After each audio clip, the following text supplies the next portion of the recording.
Hare Krishna. And I'm very sorry that I'm very late. So my name is Malati Devi Dasi, and what I was explaining to her is when you give a formal introduction, like here, this is a formal introduction because there's an audience and there's a speaker. In this case, I am the speaker, you are the audience, although for my mind, we're all together. We're, you know. But when you give a formal introduction, then you give the person's formal name. So Srila Prabhupada named me, Srila Prabhupada gave me the name on my initiation date, which was January 17th, 1967. So he gave me the name Malati Devi Dasi. So when there's an introduction, that is the name that should be used. Later, you know, after that formality, that's a formality. And when you're over, then you may say, oh, Mataji or Malati Mataji. That's different. But for the formal, and this is etiquette. This is, you know, a point of etiquette that the actual name should be given, particularly when the name was given by Srila Prabhupada. Don't want to change that name. So that's what she was talking about. And I'm very happy to be here with all of you, because I was in the Echo Village farm, and there they have this beautiful Vrindavan village. And maybe some of you have seen that. So I have this feeling, this mood of coming out of Vrindavan. And as soon as we started getting really close to this area, suddenly the trees and the forest of Vrindavan became a giant concrete skyscraper forest of the city. And it was a whole different mood and different feeling. But now coming here and seeing all of you in this beautiful new temple, it's back into Vrindavan, and all of you are the sweet gopis and cowherd girls. So there is going to be 2 sessions. I'll do one now and then one later. And I had 2 topics, and which I forget what I told her that I was the name of the topics, but what I was going to speak about, one is discussion on affection. Affection as we understand it in Krishna consciousness. So for this session, I think I'm just simply going to talk about Srila Prabhupada and my personal experiences and the experiences of some of my god sisters. And then this evening we'll talk about the topic of affection in Krishna consciousness, real affection, not the illusory affection. And the verse will be from the first canto from the prayers of Queen Kunti, not the one that's asking for more and more trouble, may more and more, may give me more and more, not that verse, but another one that may be more surprising for people who have family and children, because here's Queen Kunti asking the Lord to cut the ties of affection. So what does that mean? So we'll talk about that a little bit. So, because Srila Prabhupada would begin his talks and his classes by singing Jai Radha Madhava, we'll also sing, and you all know this, so we can chant this devotional bhajan Jai Radha Madhava. Make sure that Radha Giridhari can hear us. Om Agyan Tamrandasya Janana Sakalaya Takshum Militam Jena Tasmai Sri Gurave Namaha Sri Krishna Vishtam Sri Hapitam Mena Bhutale Saram Papadamayan Rati Swadantiham Nandiham Sri Guru Sri Vitapadkanam Sri Upam Vaisnavam Sa Sri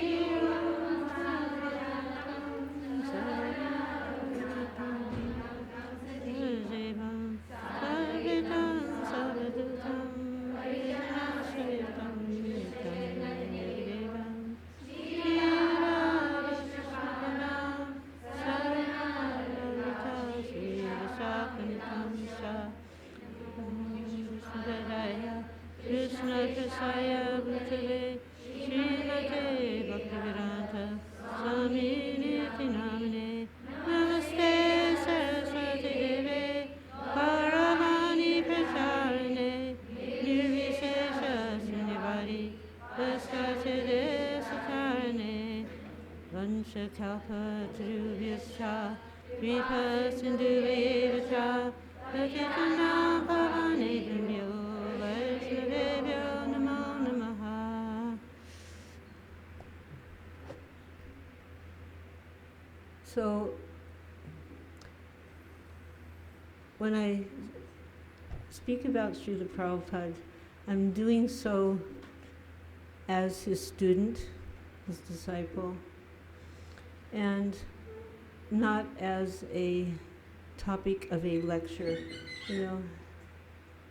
I'm doing so in the hopes of giving a little aspect of Srila Prabhupada, the person, his personality, his how he interacted, particularly with his lady disciples, and hopefully leaving you with a little impression of Srila Prabhupada, not just the founder Acharya, not just the author of these 70 books, not the great philosopher, but Srila Prabhupada, the most wonderful personality. At the same time, there is some formality, Sometimes, is anybody here like new or first time, or they're just coming? So then, hello, welcome.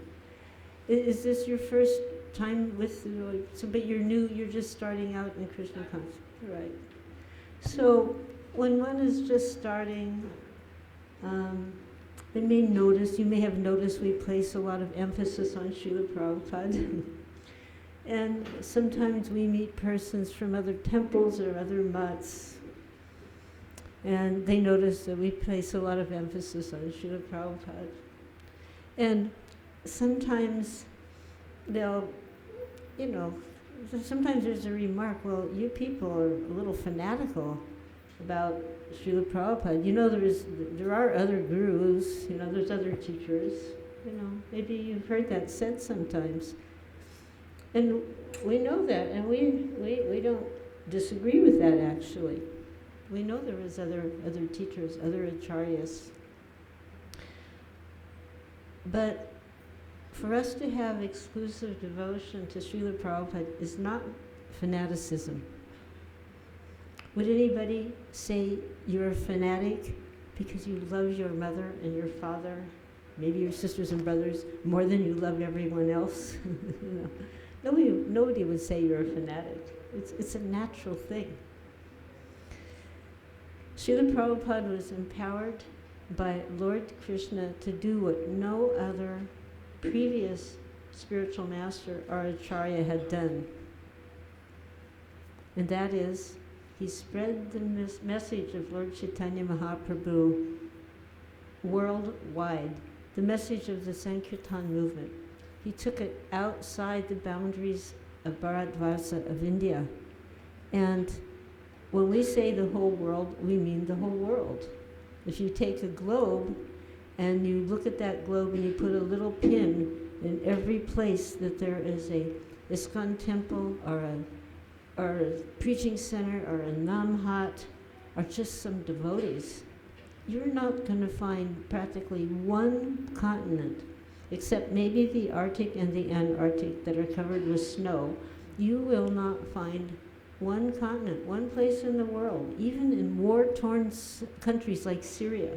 There are devotees that are practicing Krishna consciousness and trying to enlighten others and give them the message of Mahaprabhu, even under threat of their own lives. And this was because Srila Prabhupada set the pace. So he's not just another name or another photo in the, we have our disciplic succession, all the teachers, our previous acharyas are on the altar, and it's, oh, here's another teacher. He's not just another enlightened Gaudiya Vaishnav. He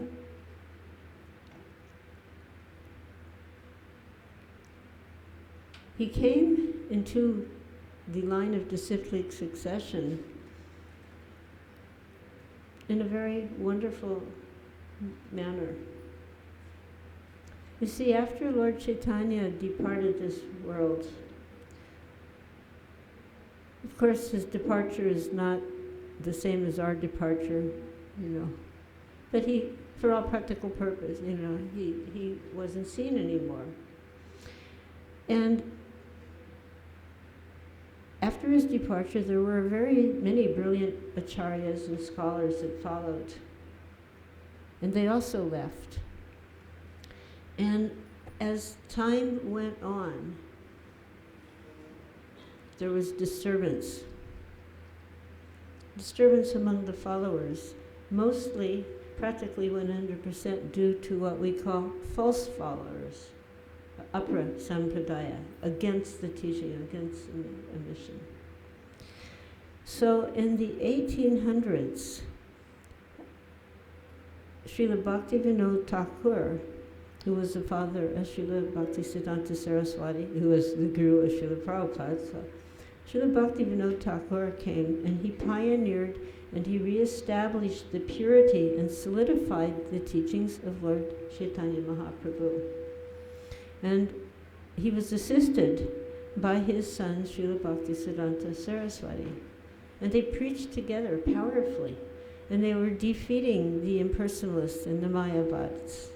And they were establishing the Yuga Dharma, the supremacy of the Mahamantra, as the prime benediction for humanity at large in Kali. So it was into this mood that Srila Prabhupada entered. And in the Ananta Lila of the Chaitanya Chaitamrita, which is one of our foundational books that was translated and commented on by Srila Prabhupada, we have the Bhagavad Gita, Srimad Bhagavatam, there's Nectar of Devotion, Nectar of Instruction, and there's, of course, we have a short version, Teachings of Lord Chaitanya, and then the entire Chaitanya Chaitamrita. So these 5 are what we say foundational books of the Hare Krishna movement. So in the Ananta Lila of the Chaitanya Chaitamrita, it is said, it is taught, that the fundamental religious system in Kali is chanting the holy names. So, and the holy name specifically of Krishna. So unless one is empowered by Krishna, one cannot propagate the Sankirtan movement. So this empowerment that's being referred to, this empowerment is Shaktavesh avatar. So Srila Prabhupada was empowered by Lord Chaitanya. And this Shaktavesh avatar, he was recognized not only by, actually we, his students, we didn't even know what that meant at first. We heard that expression from other sadhus, from other scholars. So an empowered living entity who is sent by the Lord, by Lord Krishna, to fulfill a specific task. Just like Lord Jesus Christ was sent by his Father to fulfill a specific task. So he is also Shaktavesh avatar. So the specific task that Srila Prabhupada was empowered to fulfill, and the one that he did fulfill, was that he fulfilled the prediction of Lord Chaitanya Mahaprabhu. Now some people will use the word prediction. If I say something will happen in the future, that could be a prediction.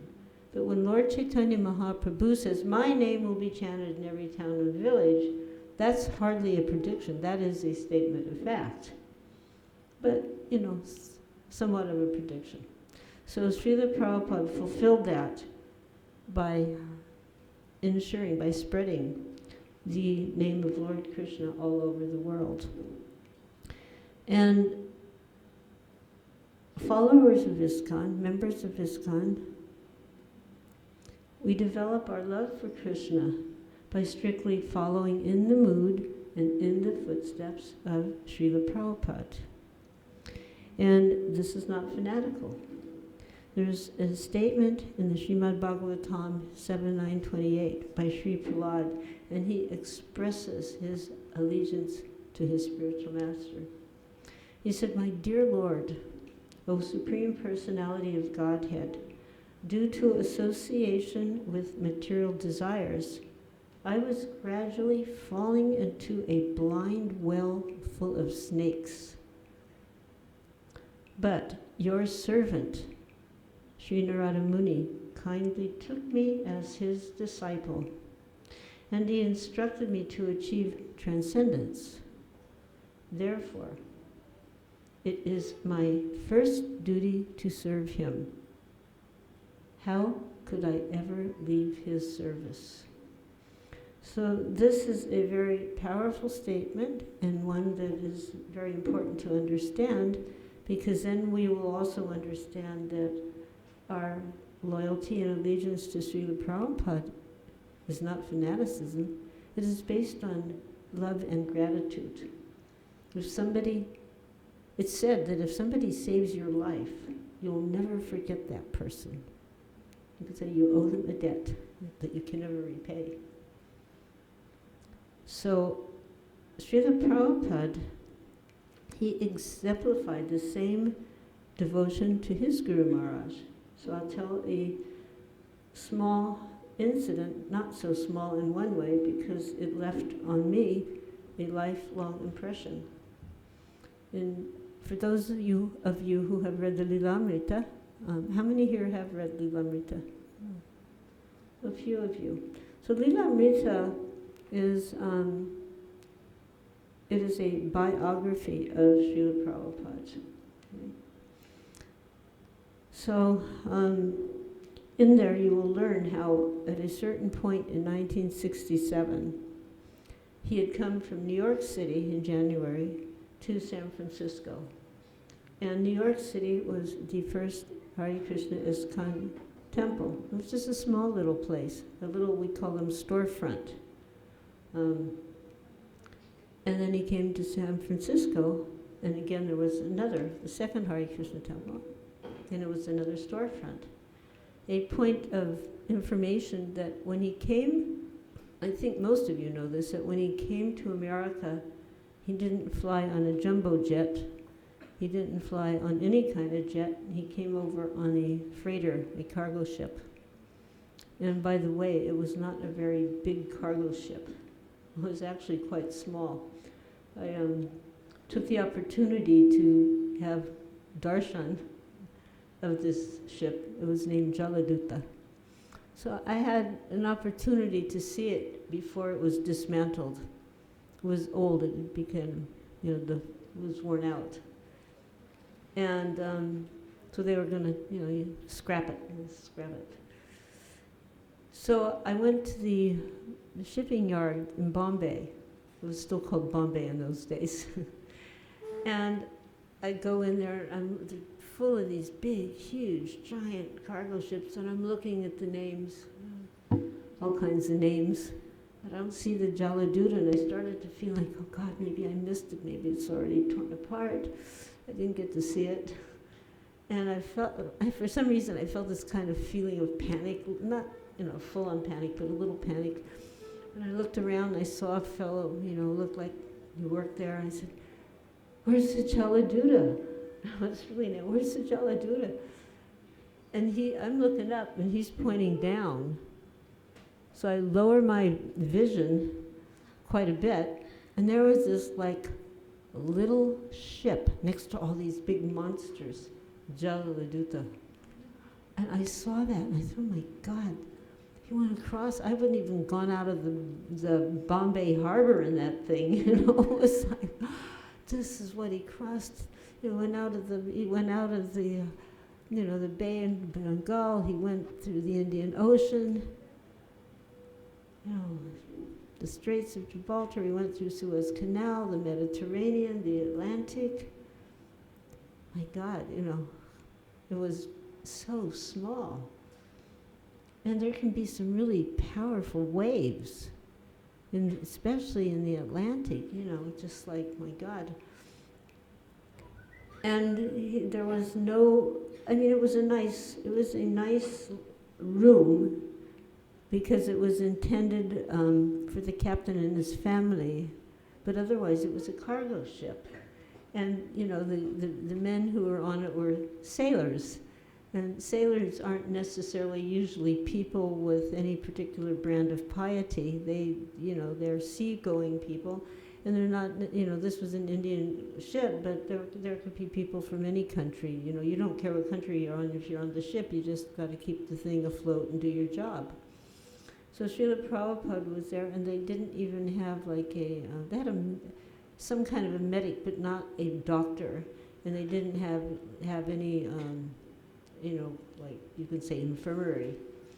A few years ago, Bhakti True Maharaj and Radhanath Maharaj and Satyananda Maharaj and Shanamali Maharaj, can't remember if there was any other Maharajas, but anyway, there was a big ocean cruise. And we started out, and I also got to go by Krishna's mercy, we started out in England, and it was on a cruise ship. That thing was so big, I'm telling you, it's bigger than your temple, and your temple's pretty big. Humongous. So many floors, and gigantic, just like you couldn't see one end to the other. And, we had really nice room, at least I had a really nice room, we had a deck out, like a balcony, you could see the sea, and that wasn't what Prabhupada was on. It was just had a room. And one time during our morning program, one of the devotees had some kind of a seizure, and just flat out on the floor. The Bhagavatam speakers, say, at any time, and suddenly this guy's on the floor. Immediately there were 5 doctors and a whole medical team. And they had an actual medical, situation, like a mini hospital on the ship. Just was insane, they took care of him right away. Prabhupada was alone on that ship, and he had heart attacks, 2 of them. Some of my godbrothers are here, and they're going to go to Bhaktivedanta Hospital, to have little checkups today, Nothing like that was available. Anyway, just, we talk about the difficulty, but, that was difficult, So,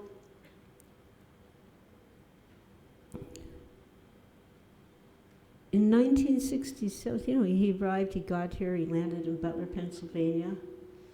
He left India, they just had a big, big festival in Calcutta to celebrate August 13th, and they celebrated the 50th year anniversary of Srila Prabhupada's departure from India.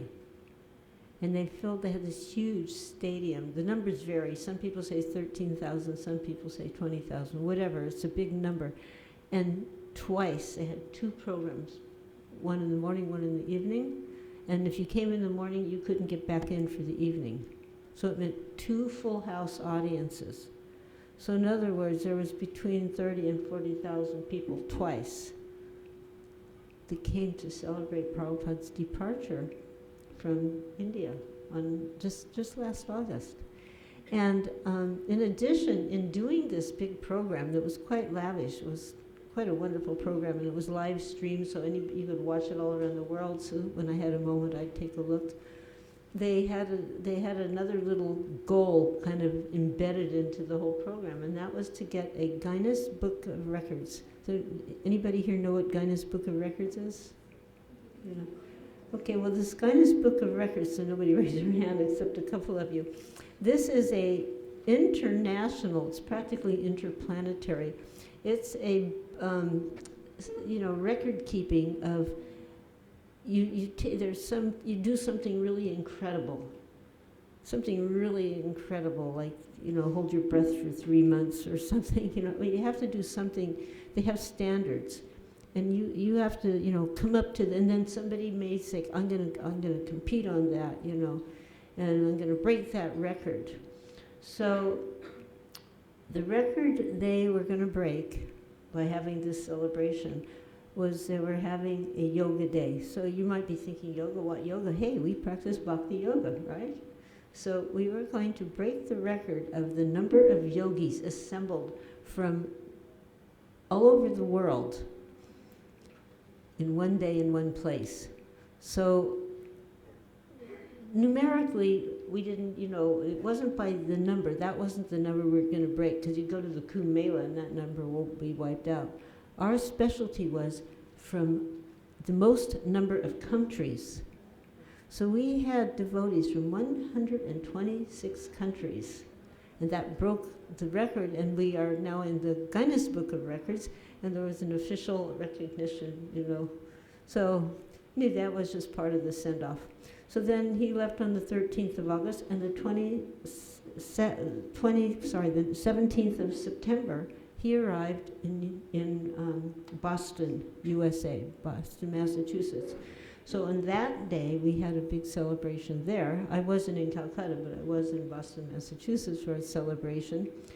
And part of our celebration for that was an amazing day. It won't take the whole time just to tell you how many activities they packed into one day. And then the next day was Rath Yatra. But it was quite amazing. One of the things is they hired a very big ship to go out into, it's okay, you can just leave it, to go out into the harbor with, you could have 900 passengers. So only 900 devotees got to get on the ship. And we went out for 3 hours and had wonderful, and Srila Prabhupada was there, of course, in his Murti form. So we were having wonderful association, many Prabhupada disciples, I don't even know the number, attended. Niranjana Swami, Radhanath Swami, so many Swamis were there. Radharaman Swami from India was there. Chandramali Swami was there. Can't remember them all, so many.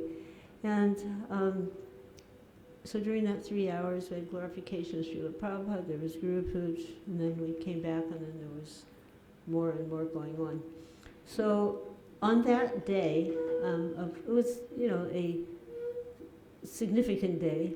The mayor of Boston proclaimed that day to be Bhaktivedanta Swami Day in Boston. That's one thing. Yeah. And you of Indian origin in the audience, which is probably every one of you, they raised the flag of India in honor of for the first time ever in Boston. So it was there right next to the big American flag flying over the city on that day. So a few things like that was very, very wonderful. And then there was a big meeting in a very historic building. And, a lot of ISKCON, like GBCs and different types, and Ambarish, who is, the one behind the Temple of Vedic Planetarium, and his wife Swaha were there. And then it was all these persons of Indian origin who are now part of the government of Boston and Massachusetts itself. And there was so many of them. And this one person who had organized that event, and everybody spoke really nicely about ISKCON, and specifically Srila Prabhupada. And, I was thinking at first, they're just going to get up there and, it's an official function, they'll say some nice words. Well, they did say nice words, but it became apparent very quickly that they really knew who Prabhupada was. Whether it's because they just did their homework or they had been doing their homework, they were speaking from the heart, and it was very touching. And the person who organized it was a person of Indian origin who told his story, which was his mother used to bring him to the Hare Krishna temple, particularly on Janmashtami. And he'd fall asleep in the back of the temple which is where Prabhupada is situated. So he'd fall asleep by Prabhupada.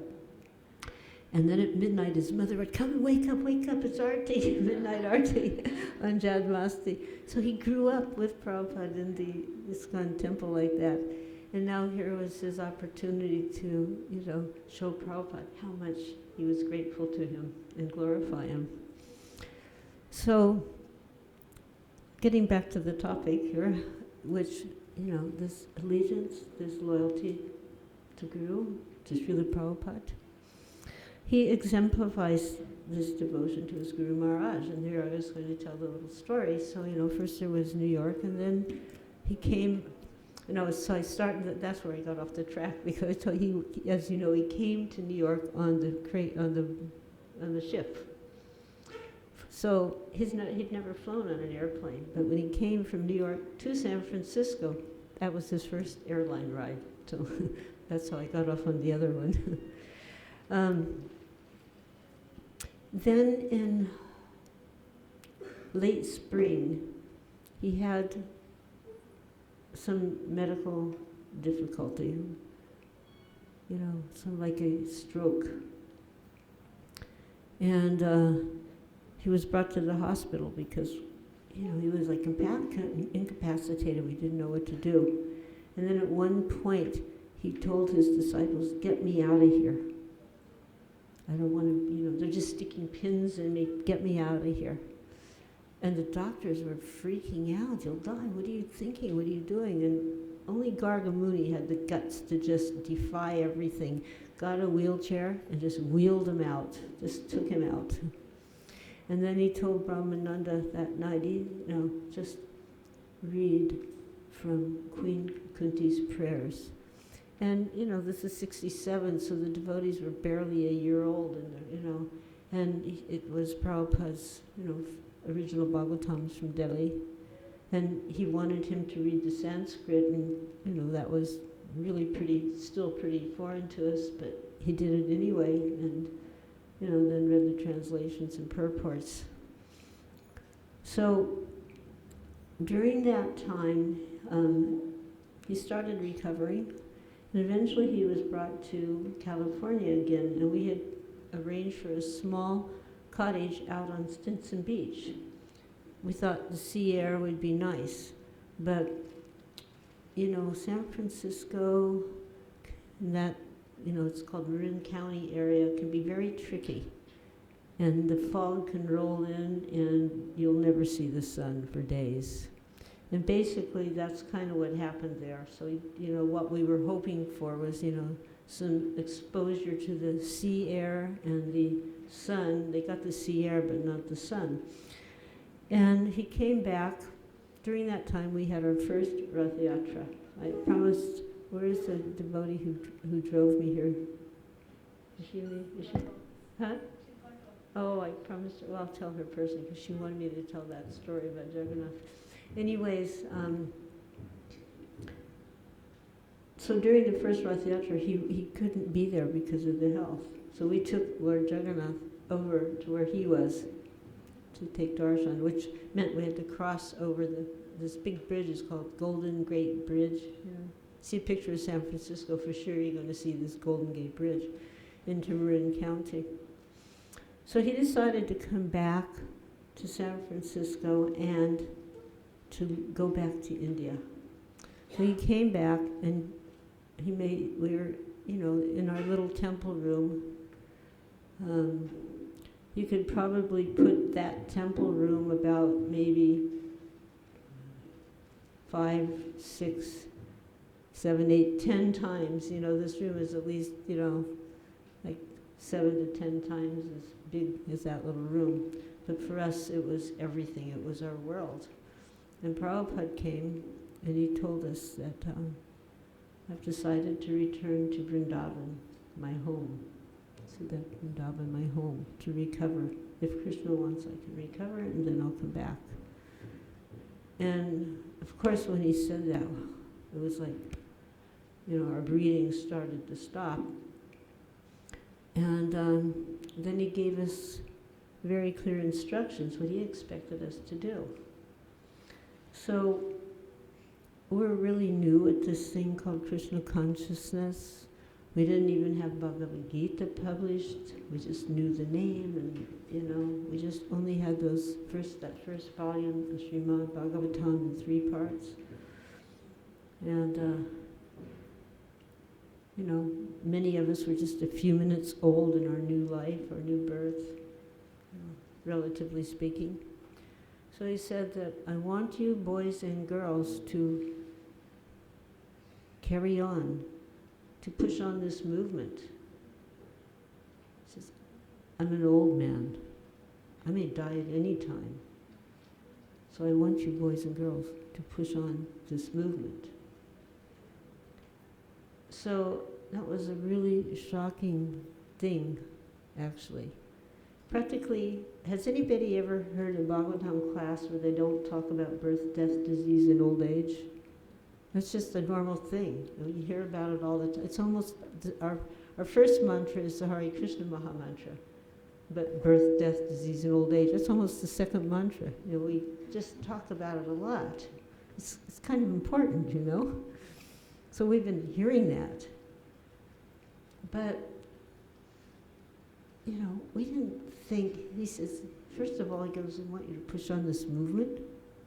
No, first of all, I'm an old man. We're like, oh, it hit us, okay, he's old, but we never thought, here's an old man. It was not how we saw him at all. Now this year has been interesting for me because when Prabhupada got on the boat to make the crossing, he was 69 years, almost 70, right? During the crossing, he turned 70. His appearance day, his birthday, however you want to call it, occurred during the cross. So he got on the boat, he was 69, he got off the boat, he was 70. So this year I started out 69, and on August 30th, I turned 70. So somebody's dearly beloved deity phone is calling you. Oh. So, I've thought a lot about that because, he got on, then he got off, he had nothing, we all know that. And then, all of this happened. And he would always, he would talk about dying, we talked about it, but Prabhupada, Swamiji, old man, we hadn't thought about it like that. And dying, okay, well, old people did die, but we didn't see Swamiji like an old person, therefore we didn't have this consideration that he would leave his body, that he would die. So that was like really a very kind of profoundly shocking moment, kind of like a realization. But then the third part, well, I want you boys and girls to push on, to carry on this movement.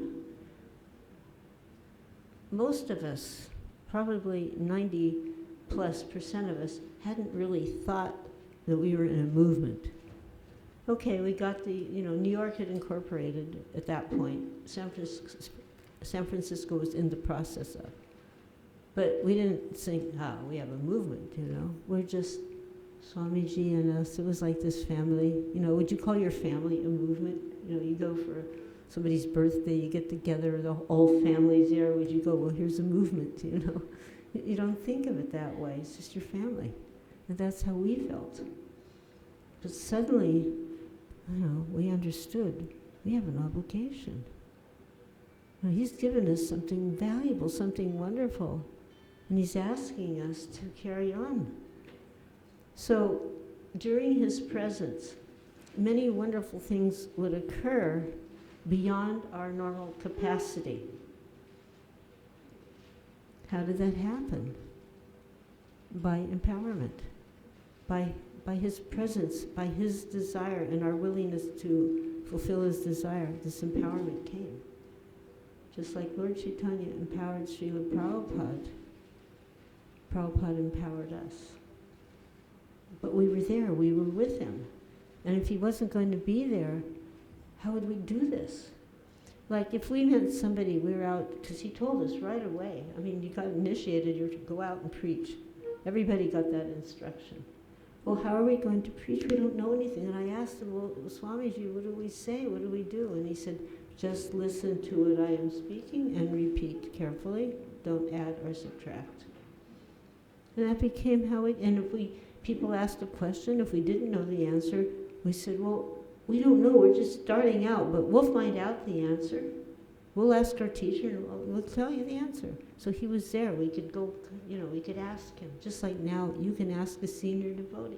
There's so many senior devotees. If someone asks you something that you don't know, or else there's the books, or there's the Bhaktivedanta database, there's Wikipedia. I mean, there's so many things we can refer, we can find out.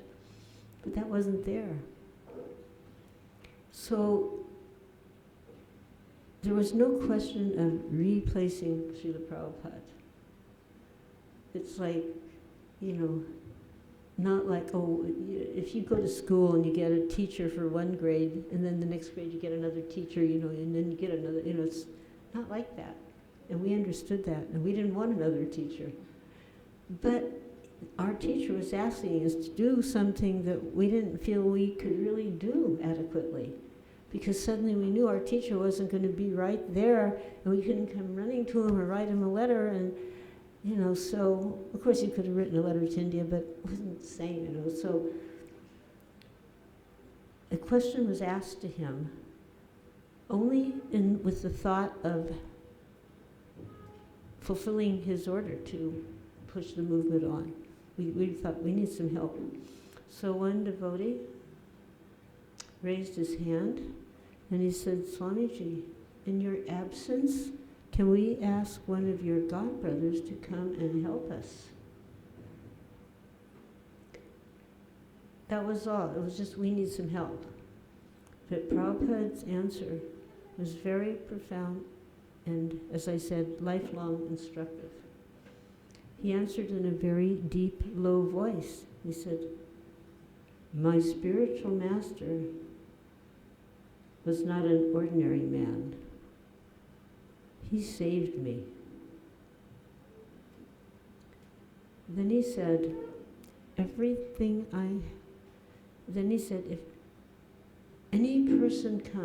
anyone comes and changes even one word of what I've taught you, the whole thing will be spoiled. He said, everything I have to teach you are in these books. And these books were just the first canto of Srimad Bhagavatam, put into 3 volumes. Can you imagine the power in this first canto of Srimad Bhagavatam? That everything I have to teach you is there. So immediately at that point, we were empowered again. And it wasn't like his departure was something we were very happy about. It was very painful. But we were given our orders, we had our mission, and we had that, clarity from him. So he was protecting us, and he was protecting ISKCON from outside influences. And he did this by inspiring our faith. And he taught us how to come to a constant stage of remembrance of Krishna by his own example of faithfulness and purity. Many times people would say, oh, Swamiji, you have done something so wonderful. And what was his reply? He said, if I have done anything, it is that I followed the order of my spiritual master, and I have not changed anything. I said, if I have done anything. So that is the loyalty, that is the allegiance. It is not fanaticism. So, and then, developing faith, he developed faith, he built strong faith through his very strong lectures, his honesty, his transparency. And there were no scandals regarding his character. He embodied faith in a world of cheating and disappointment. So when when your faith is developing faith, it inspires gratitude and obligation towards the spiritual master. And that is experienced through service. If you want to know Prabhupada, who wouldn't want to know Prabhupada? Offer some service, you know. Just offer your obeisances, you know. Ask him, how can I serve you today? Please help me serve you today, you know. But when we accept something from anyone, there's a little debt, but to speak, if you accept something from the Guru, then a very transcendental debt is formed. And we're obliged to reciprocate. It's not like Haribol, thanks, and you know, there's an obligation to reciprocate. And the meaning of this reciprocation is actually what the meaning of Guru Dakshin is. Sometimes you get initiated and you see people going around, and, you know, give me some Guru Dakshin, you know, so put some rupees, you know. That's okay, you know, because it meant as a token of like everything I have is yours. But this reciprocation with the Guru, by following his instructions, that is the real meaning of Guru Dakshin, you see. And that reciprocation, it builds a relationship. So sometimes, you know, people will come up to me and they'll just say, tell me a story about Prabhupada. I call it the POD, Prabhupada on Demand. It's like, oh, give me some mercy. Mercy on Demand. MOD, you know, mercy on demand. And I'm just mentioning it because sometimes you're telling these stories and they're very sweet and there's some humorous aspect to them. But we don't want to just be entertained by Prabhupada's stories. If I speak about Prabhupada, it's because I want you to know him and feel some affection for him and come away feeling like, I want to serve you, Srila Prabhupada. You know? I want to do something for your mission. It's a great mission and I'm happy to be part of it. You know? He would say many times that, you know, in the Bhagavad Gita, actually in the 434 in the purport, it's, you know, satisfaction of Guru is the secret of advancement in spiritual life. Prabhupada always would say, I'm not a great devotee. My only qualification is my 100% faith in my spiritual master. So this loyalty was Srila Prabhupada's source of power to pioneer and spread the Sankirtan movement worldwide. And to be effective, we, his followers, we have to teach and bolster faith in Srila Prabhupada and represent him effectively. Naturally, all of you will have gurus who are disciples of Prabhupada or disciples of his disciples as time is going. That time is coming really quickly. There's already some spiritual masters who are disciples of disciples of Srila Prabhupada. Why are they effective? Why are they gurus? Because they are following Srila Prabhupada. They're not starting some other, you know, movement. They are following Prabhupada and teaching through the example, their example of Srila Prabhupada.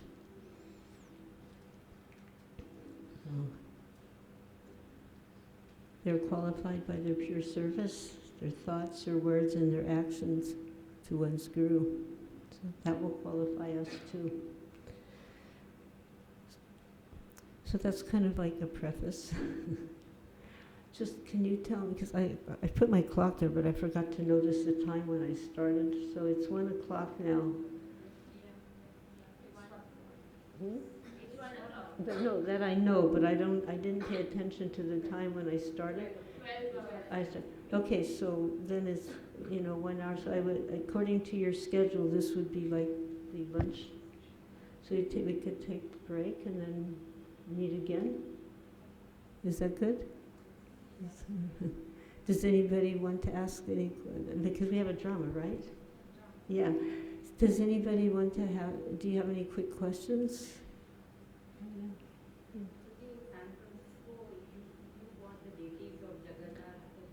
Yeah. No, I got it. She's asking about the appearance of Lord Jagannatha, but it's not like a quick answer, so maybe I'll start that late, and maybe what's her name again?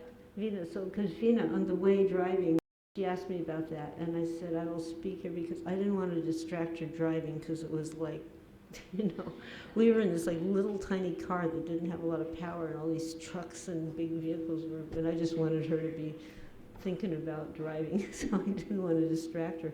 So I promised, because I felt like a fly, it's like we could just be, like if you're a fly and you're on a big animal like a cow or a horse or something, they just could like smash you in a moment, It's like we were in this little tiny car and there was like all these big, huge lorries zooming in and out, so I just wanted her to remember Krishna by driving really carefully without distraction.